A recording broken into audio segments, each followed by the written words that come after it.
time. It's the non-stop progressing events from the past to the present to the future.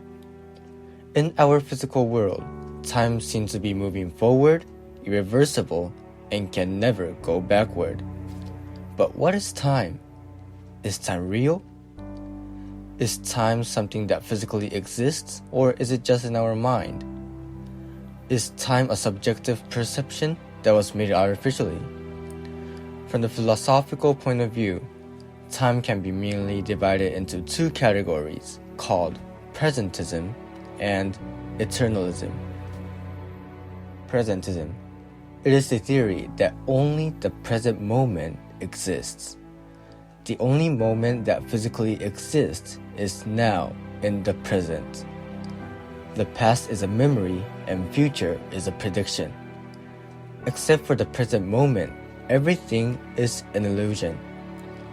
For instance, claims like the great philosopher Socrates' existence would be false because no such objects exist right now.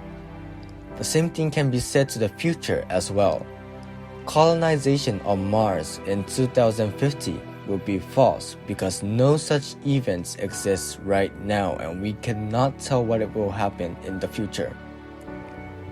The present is the only moment where we can feel and experience. Time passes because the things that exist in the present change. The passage of time is continually destroying and creating a new set of circumstances of the present. Therefore, only the present moment exists.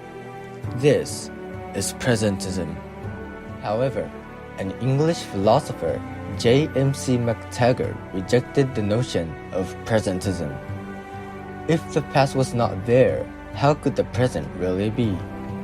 If the future was not there, where did the present come from?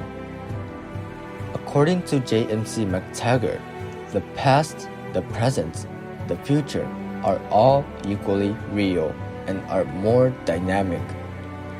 This theory is called eternalism, which is the opposite theory of presentism.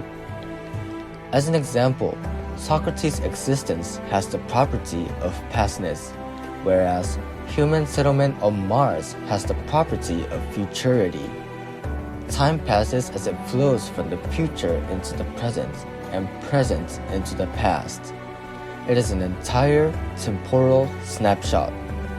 For example, imagine there's a cup of hot coffee. If you leave the cup of coffee for a while, it gradually cools down. The moment when the coffee is hot moves from the present into the past, and the temperature will be lower and lower. Therefore, wherever the present is, each moment is related to the other moments in time. This is eternalism. But there are some flaws in these theories. Although philosophers have proposed some great theories of time, each theory has some contradictory problems. Speaking of presentism, how long will the present moment last? There has to be a duration of the present moment.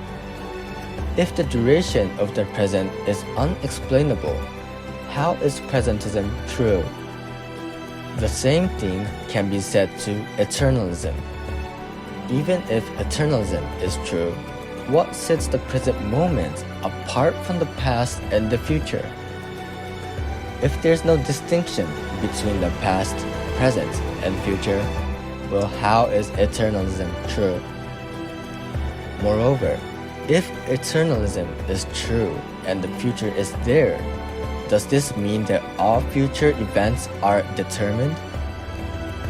Philosophers and other experts are still exploring the essence of time.